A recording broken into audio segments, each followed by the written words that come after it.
بسم اللہ الرحمن الرحیم بسم اللہ الرحمن الرحیم فصل الصدفہ درس نمبر 15 البرہان الحسی۔ یہ ہمارا موضوع تھا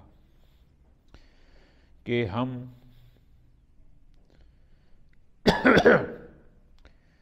محسوساتی دلائل دیتے ہیں، سائنسی مشاہدات۔ وہاں پر ہم نے کہا تھا کہ ھذا دلیل یشتمل علی مقدمات، کہ یہ برہان حسی، یہ جو دلیل ہے، یہ دلیل 3 مقدمات پر مشتمل ہے۔ 2 مقدمے ہو گئے۔ تیسرا مقدمہ یہ تھا کہ عدم و امکان اجتماع عدت عوامل صدفتاً بدون الکار، یہ ہو نہیں سکتا کہ اتنے سارے عوامل اتفاقاً جمع ہو جائیں اور ان کے پیچھے کوئی قصد و ارادہ نہ ہو۔ آج وہ تیسرا مقدمہ موضوع بنا رہے ہیں اور انشاءاللہ اس پر بحث فرمائیں گے۔ جو لوگ اس نظریہ کے قائل ہیں کہ اس دنیا کو بنانے والا کوئی خالق نہیں ہے، کوئی حکیم نہیں ہے، بس اتفاقاً یہ دنیا وجود میں آ گئی۔ اب ہم اس چیز پر بحث کرنے چلے ہیں کہ آیا یہ اتنا بڑا نظام اتفاقاً وجود میں آ سکتا ہے؟ کیا عقل اس کو تسلیم کرتا ہے یا نہیں کرتا؟ دلیل سے ہم نے ثابت کرنا ہے۔ یہ ایک نظام ہستی چل رہا ہے، معین وقت پہ طلوع ہوتا ہے، معین وقت پر غروب ہوتا ہے، کبھی گرمی آتی ہیں، کبھی سردی آتی ہیں، کبھی دن چھوٹے ہو جاتے ہیں، کبھی دن بڑے ہو جاتے ہیں، کسی کے ہاں اولاد ہوتی ہے، کسی کے ہاں اولاد نہیں ہوتی۔ ماشاء اللہ یہ جو نظام کائنات چل رہا ہے، آیا یہ کسی قانون طبیعی کے تحت ہے یا سب کچھ ایسے ہی ہے؟ تو ہر صاحب عقل یہی جواب دے گا کہ یہ نظام ایک قانون کے تحت چل رہا ہے۔ بغیر قانون کے اگر کوئی اس کا سسٹم نہ ہوتا، کوئی قوانین نہ ہوتے، کوئی ان کے ضوابط نہ ہوتے، تو ہر طرف بد نظمی ہوتی، افراتفری ہوتی، کچھ پتہ ہی کہ اچانک کبھی کچھ ہو جاتا، کبھی کچھ ہو جاتا۔ لیکن اس قسم کی بد نظمی کا نہ ہونا، اچانک یہ سب کچھ نہ ہونا اور پورا ایک ترتیب سے نظام کائنات کا چلنا، اس بات کی دلیل ہے کہ یہ بھی کسی قانون کے تابع ہے، ایسا نہیں ہے۔ کوئی فارمولے ہیں، کوئی ضوابط ہیں، پھر وہ ضوابط، وہ فارمولے، وہ قوانین آیا قصد و ارادہ سے ہوتے ہیں، یعنی کوئی بنانے والا ان کو بناتا ہے یا خود بن جاتے ہیں؟ تو آپ کا یہی جواب ہوگا، کوئی بھی قانون ہو، کوئی بھی ضابطہ کلیہ قاعدہ ہو، وہ بغیر کسی بنانے والے کے نہیں بنتا۔ تو پس اول تو یہیں پر بات ہو گئی کہ اس نظام کا قواعد و قوانین کلیہ قاعدہ کے ذیل میں ہونا اس بات کی دلیل ہے کہ اس کے پیچھے کوئی قصد و ارادہ ہے، یہ اتفاقاً سارا سسٹم نہیں بنا۔ ایک نمبر 2،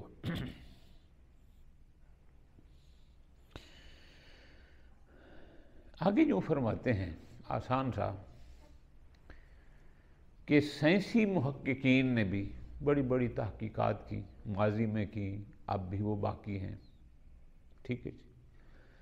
آپ جو مشاہدات ہیں، جو تحقیق ایک چیز بن کے سامنے آتی ہے، آپ اس کو تو نہیں ٹھکرا سکتے۔ اب جو تحقیقات اس وقت تک ہو چکی ہیں، مثلا اسی سیل کو لے لیں، خلیہ، ہم نے کہا تھا خلیہ اتنا چھوٹا ہوتا ہے کہ 10 لاکھ مرتبہ اس کو کلک کریں بڑا کرنے کے لیے تو نظر آتا ہے، اب تحقیقات ہو چکے ہیں۔ اب ان میں سے ہر خلیے کا، ہر ایک کا اپنا کوئی نہ کوئی ایک کردار ہوتا ہے، ایسا نہیں ہے کہ وہ ایسے ہی جیسے کہ اندھا دھند بس خلیے بن رہے ہیں۔ اور ہم نے گزشتہ 2 درسوں میں ایک ایک لفظ کر کے پڑھا کہ جتنے بھی خلیے ہوتے ہیں وہ ایک سسٹم کے ساتھ، کوئی کسی کے کام میں دخیل نہیں ہوتا۔ ہم نے پیچھے پڑھا جس نے جگر بنانا ہے وہ جگر بناتا ہے، وہ دماغ والوں کے کام میں مداخلت نہیں کرتا، جس نے دماغ بنانا ہے وہ جگر والوں کے کام میں مداخلت نہیں کرتے۔ یہ سارا کوئی ایسا ہی بد نظمی سے یہ سب کچھ نہیں ہے۔ تو پس اگر یہ سارا ایک مرتب نظام ہے تو اس کا مطلب ہے اس کے کچھ قوانین ہیں، اس کے کچھ ضوابط بھی ہیں، تب جا کے یہ ساری تحقیق ہوتی ہے۔ اگر ایک محقق کو، لفظوں پہ غور کرنا ہے، اگر ایک محقق کو کسی چیز پر تحقیق کرنے کے لیے اس کے قواعد و ضوابط معلوم نہ ہوں تو وہ کیسے نتیجے تک پہنچے گا؟ آپ اس معاشرے میں رہتے ہیں، باقاعدہ تحقیق کیسے کرنی ہے اس پر ایم فل اور پی ایچ ڈیز ہوتی ہیں، تو اس کا مطلب ہے تحقیق کرنے کے بھی اپنے کچھ قوانین ہیں، تو پہلے ان قوانین کو سامنے رکھنا ہوتا ہے، پھر بندہ تحقیق کرتا ہے اور پھر تحقیق کر کے نتیجے تک پہنچتا ہے۔ ٹھیک ہو جی؟ بس آپ نہ مانیں قرآن کو، نہ مانیں حدیث کو، سائنس کو تو مانتے ہو، سائنسی تحقیقات کو تو مانتے ہو، اب سائنسی تحقیقات بھی تو آخر کسی قانون، کسی ضابطے کے تحت ہیں یا ایسی ہیں؟ ایسے نہیں ہیں۔ تو بس وہی آپ کا سائنس جس کو آپ زیادہ مانتے ہیں وہ بھی یہی بتاتا ہے، کیا کہ ان خلیات کا یا ان سارے سسٹم کا اپنا ایک خاص، یہ جو مادہ کے اجزاء ہیں ان کا اپنا خاص کردار ہے، اور وہ اس کردار سے باہر نہیں جاتے، جس کا جو کردار ہے وہ اسی میں رہتا ہے۔ ٹھیک ہے، خوب، یہ ابتدائی بات ہے۔ اس کے بعد مفسر قرآن اعلی اللہ مقامہ نے 5 نکات بیان کیے ہیں ایک ایک کر کے، اس کو پڑھتے ہیں لطف آئے گا کہ انہوں نے کیسے ان ملحدین کا جو ہے وہ ان کا ابطال کیا۔ اس کو پہلے شروع جہاں سے کریں کہ بحث کیا ہے، الصدفہ، کہ جو لوگ کہتے ہیں کہ کائنات اتفاقاً وجود میں آئی، ہم سب سے پہلے اس کو لیتے ہیں کہ آیا یہ اتفاقاً وجود میں آ گئی یا کسی قصد و ارادہ سے یہ بنائی گئی۔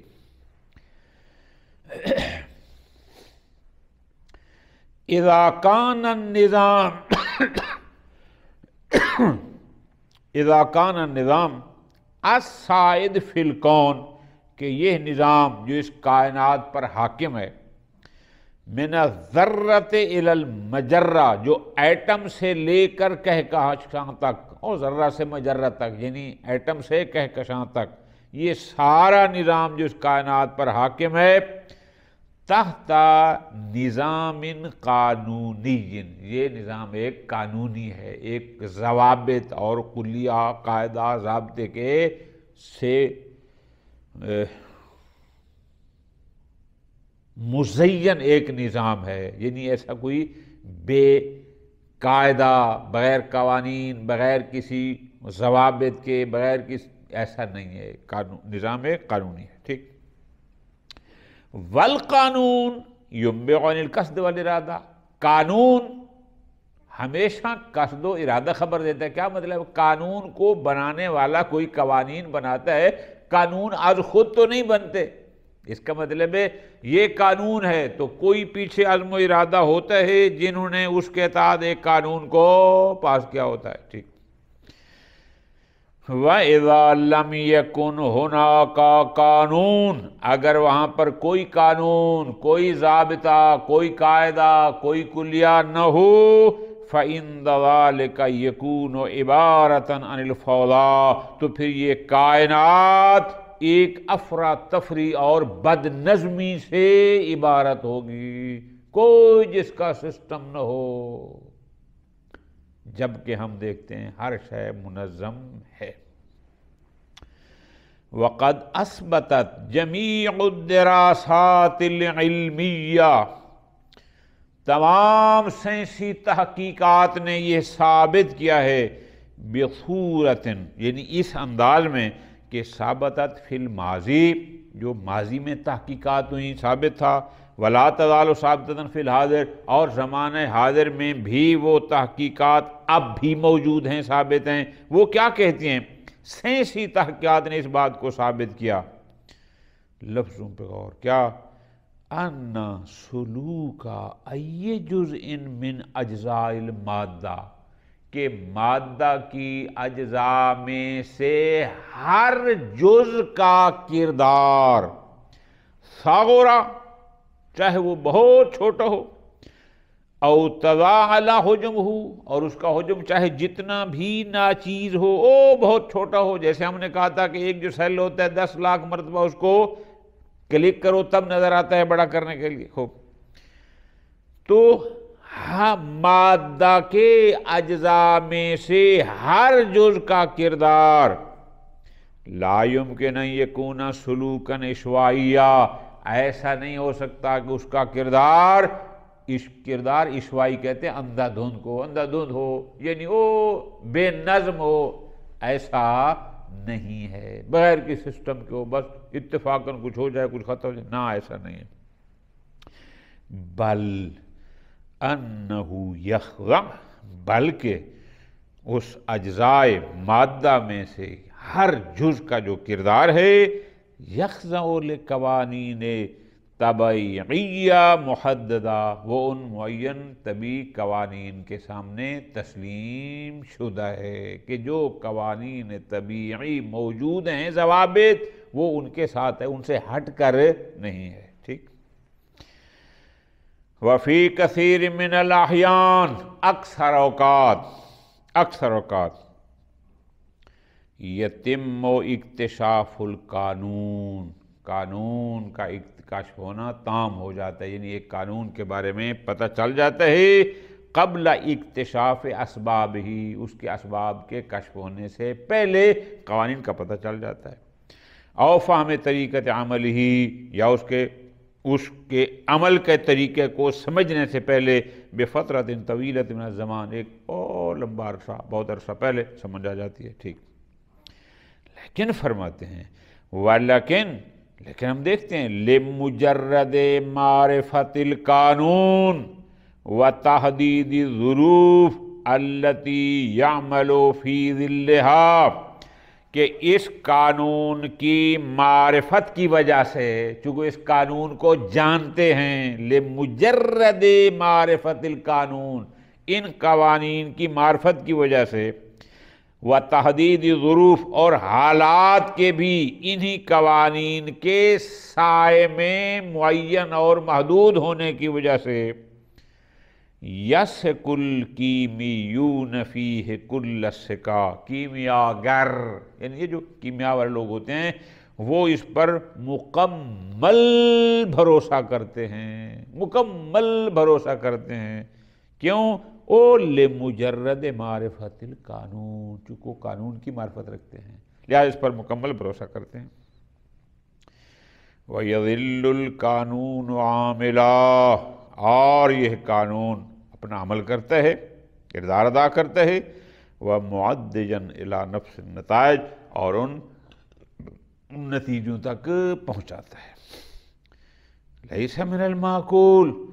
أَن يَكُونَ الَّذِي الْكِيمَوِي كُلُّ هَذِهِ الثِّقَةِ فِي الْقَوَانِينِ الطَّبِيعِيَّةِ، فرماتے ہیں یہ معقول نہیں ہے کہ وہ کیمیاگر یا کیمیا سمجھنے والے لوگ کہ جو ان قوانین طبیعیہ میں اس کل حادثے کا یعنی اتنا اعتماد رکھتے ہیں. معقول نہیں ہے کہ لو کانا سلوک المادۃ او الطاقہ، کہ اگر اس مادے کا کردار کانا من النوع العشوائی، اگر وہ بد نظمی سے ہوتا، اندھا دھند انداز میں ہوتا، کہ التی تتحکم فیہ المصادفہ، کہ جس میں اتفاقیہ حاکم ہوتا، یعنی اتفاقاً اس پر کبھی یہ ہو جاتا کبھی وہ ہو جاتا. وَإِنَّمَا يَتِمُّ أَخِيرًا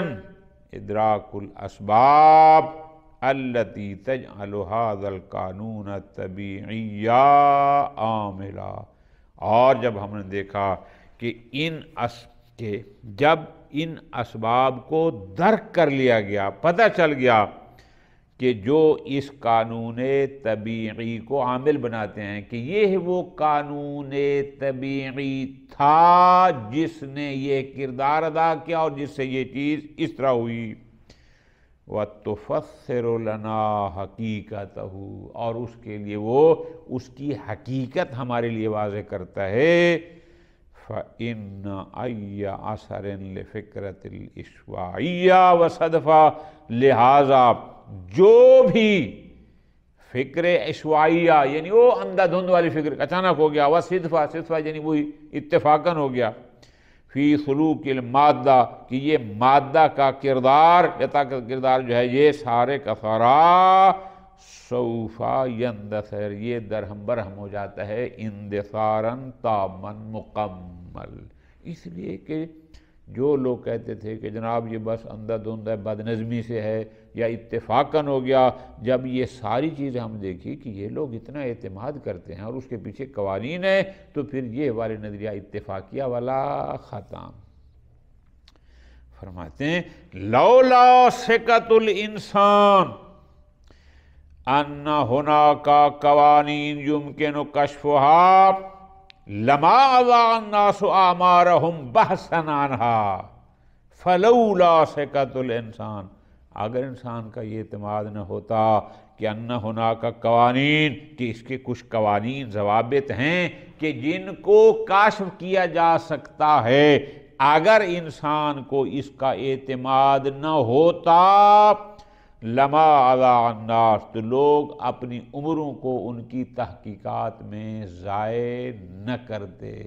تو اس کا مطلب ہے تحقیقات کا مسلسل چلتے رہنا یہ بھی اس بات کی دلیل ہے کہ کچھ قوانین ہیں، اگر ہم تحقیق کریں ہم ان قوانین کو کشف کر سکتے ہیں. ٹھیک ہو گیا. اب اس کے بعد مفسر قرآن اعلی اللہ مقامہ نے 5 نکات بیان کیے ہیں، 1 2 3 4 5 اس طرح کر کے بات کو سمجھانے کے لیے. وہ یہ ہے، فرماتے ہیں ان مسائل باحثین، یہ جو محققین کوششیں کر رہے ہیں للکشف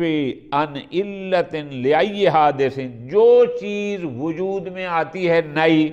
ہر نئے وجود میں آنے والی چیز کی علت کی تلاش میں، اس کو ڈھونڈنے میں کہ یہ کام جو ہوا اس کی علت کیا ہے، یہ شے جو وجود میں اس کی علت کیا ہے، اس میں مسلسل محققین کوششیں کر رہے ہیں. تو یہ کوششیں کیوں کر رہے ہیں؟ لفظوں پہ غور. انما ہیا، یہ ان کا کوششیں کرنا، عدم و قبولہم تحقق هذه الظواہر بدون عللها، اس کا مطلب ہے ان حوادث ظاہریہ کو بغیر علل کے ہونا، کہ بغیر کسی علت کے وجود میں آ جائیں، وہ اس بات کو قبول نہیں کرتے. محققین کا نئی چیز کے وجود میں آنے پر اس پر تحقیق کرنا کہ اس کی علت کیا ہے کہ یہ چیز وجود میں آئی ہے، اس بات کی دلیل ہے کہ وہ چیزوں کے اتفاقی ہونے کو قبول نہیں کرتے. وہ اس نظریے کو قبول نہیں کرتے کہ چیزیں بغیر علت کے وجود میں آ سکتی ہیں. نہ، یہ جو آپ کا نظریہ تھا کہ اتفاقاً دنیا وجود میں آ گئی، وہ اس قبول نہیں کرتے، کرتے ہوتے پھر تحقیق نہ کرتے۔ وَإِنَّهُمْ لَمْ يَعْثِرُوا إِلَى الْيَوْمِ عَلَى حَادِثَةٍ لَا تُوجَدْ وَرَاهَا إِلَّا، آج تک محققین کسی ایسی نئی شے کو تلاش نہیں کر سکے کہ شے وجود میں آ جائے اور اس کی پیچھے کوئی علت نہ ہو، بغیر علت کے کوئی شے وجود میں آ جائے، آج تک تو ایسا نہیں ہوا۔ وَلَمْ يَقِفُوا إِلَى الْيَوْمِ إِلَى صِدْفَةٍ لَا عِلَّةَ لَهَا، آج تک محققین نہیں پہنچ سکے آج کس بات پر کہ فلاں کام اتفاقاً ہو گیا ہے جس کی کوئی علت نہیں ہے، نہ ایسا نہیں ہے، بغیر علت کے کوئی موجود وجود میں آ جائے، آج تک محققین اس کو تلاش نہیں کر سکے۔ یہ پہلا نقطہ ہو گیا۔ آپ کیسے کہتے ہیں کائنات جو ہے وہ صدفتاً اتفاقاً ایک دم وجود میں آ گئی ہو؟ دوسرا نقطہ یہ ہے، اذا صدر عمل من عامل لا خبرۃ لہ ولا ہدف امامہ، کہ اگر کوئی کام ایسا بندہ کرتا ہے لا خبرۃ لہ، جو اس کام کا ماہر بھی نہیں اور اس کے سامنے کوئی ہدف بھی نہیں ہے، کوئی اس کا منزل، کوئی ہدف بھی نہیں اور اس کام کا ماہر بھی نہیں، وَأَنَّهُ لَا يَتَمَتَّعُ بِالْعَقْلِ وَالْبَصِيرَةِ، عقل و شعور سے بھی وہ کوئی مدد حاصل نہیں کرتا، فَنَرَى عَدَمَ النَّظْمِ، ہم دیکھتے ہیں کہ اس کا کام منظم نہیں ہوگا، فَنَرَى عَدَمَ النَّظْمِ وَالْحَرَجِ وَالْمَرَجِ فِي عَمَلِهِ، اس کے کام میں کوئی نظم نہیں ہوگی، اس کے کام میں حرج و مرج ہوگی، اس کی کوئی کل سیدھی، چونکہ نہ وہ اس کام کا ماہر ہے اور نہ اس کی کوئی منزل ہے کہ وہ وہاں پہنچنا چاہتا ہے۔ فرماتے ہیں فَكَيْفَ أَمْكَنَ لِلصِّدْفَةِ أَنْ يَصْدُرَ مِنْهُ أَعْمَالٌ، کیسے ممکن ہے صدفہ کے لیے، یعنی اتفاقات کے لیے، کہ اتفاقات سے اعمال صادر ہوں، منذ القدم الی اليوم، اول روز سے لے کر آج تک کیسے ممکن ہے کہ یہ سارے اعمال اتفاقاً صادر ہو رہے ہیں اور وہ بھی علی افضل نظم و اتقن صورہ، بہترین اور مضبوط منظم انداز میں ہو رہے ہیں اور ہیں سارے اتفاقاً؟ یہ کیسے ممکن ہو سکتا ہے؟ ایسا نہیں۔ تیسرا نقطہ، اذا لم یکن الکون قد صدر من حکیم قدیر، کہ اگر یہ کائنات ایک حکیم اور صاحب قدرت سے صادر نہیں ہوئی، بقول آپ کے کہ یہ کائنات اتفاقاً وجود میں آ گئی، کوئی اس کے پیچھے ارادہ قصد نہیں ہے، کوئی حکیم اور قادر اس کے بنانے والا نہیں ہے،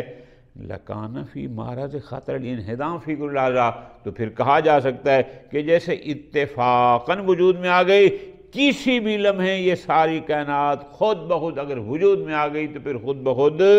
منہدم بھی ہو جائے گی۔ پھر یہ بھی کہا جا سکتا ہے کہ کسی بھی لمحے یہ ساری ختم ہو جائے اتفاقاً، جیسے بن گئی اتفاقاً، ایسا بھی نہیں۔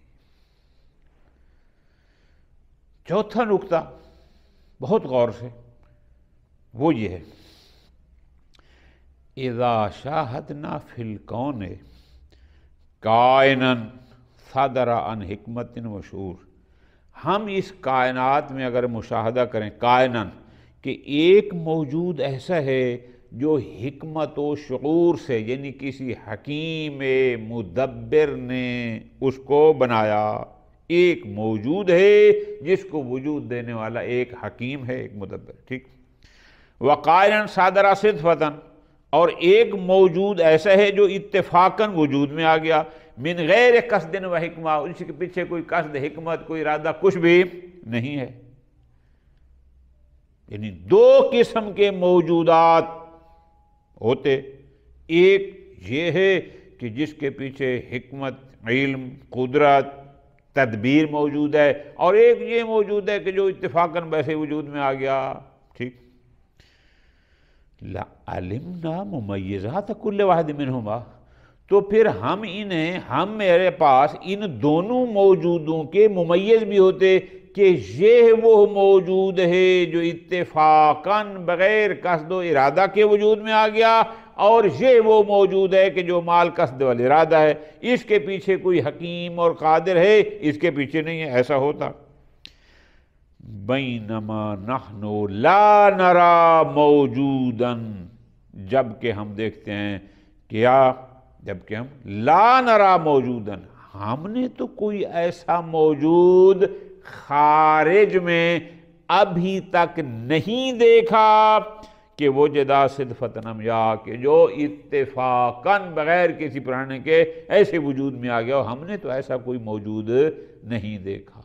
جس موجود کو بھی دیکھتے ہیں اس کی کوئی نہ کوئی علت ہوتی ہے، اس کا کوئی نہ کوئی سبب ہوتا ہے، تو جو علل و اسباب سے ہوتا ہے تو اس کے پیچھے کوئی نہ کوئی ارادہ اور قصد ہوتا ہے، کوئی حکیم ہوتا ہے، کوئی مدبر موجود ہوتا ہے۔ اور پانچواں نقطہ یہ ہے، اذا کانت الموجودات کلها قد وجدت عن طریق صدفہ،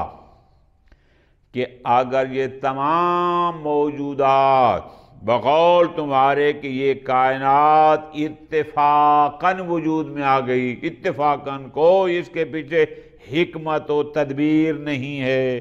اگر یہ تمام موجودات اتفاقاً وجود میں آ گئے، فَلِمَاذَا يَقُومُ الْمَهْدِيُّونَ لِبَحْثِ الْعِلَّةِ وَالسَّبَبِ، تو پھر ہم پوچھتے ہیں جو لوگ اللہ قائل نہیں ہیں، جو مادہ پرست لوگ ہیں، پھر وہ علت و معلول کی بات کیوں کرتے ہیں، پھر وہ سبب اور مسبب کی بات کرتے ہیں، کیوں کرتے ہیں؟ کیونکہ وہ کہتے ہیں سب کچھ اتفاقاً ہو گیا، تو پھر یہ کیوں کہتے ہیں کہ یہ جو چیز ہے، اس چیز کے وجود میں آنے کا سبب کیا ہے، اس چیز کے وجود میں آنے کی علت کیا ہے، پھر وہ کہہ دینا کہ اتفاقاً وجود میں آ گئی۔ ان کا بحث کرنا علت اور سبب سے یہ اس بات کی دلیل ہے کہ کوئی شے اتفاقاً وجود میں نہیں آتی۔ لہذا یہ پانچ نکات اس مختصر سی کتاب میں جنہوں نے بیان کیے ناقابل رد ہیں ان لوگوں کے جواب میں جو کہتے ہیں کہ کائنات کسی حکمت کے تابع نہیں ہے، کسی مدبر کے تابع نہیں ہے، اتفاقاً بس اچانک بن گئی۔ یہ پانچ نکات آپ سامنے رکھیں تو بات واضح ہوگی کہ یہ موجودات، یہ کائنات صدفتاً اچانک وجود میں نہیں آتی، اس کے پیچھے شعور اور حکمت موجود ہے۔ وصلی اللہ علی محمد وآلہ محمد۔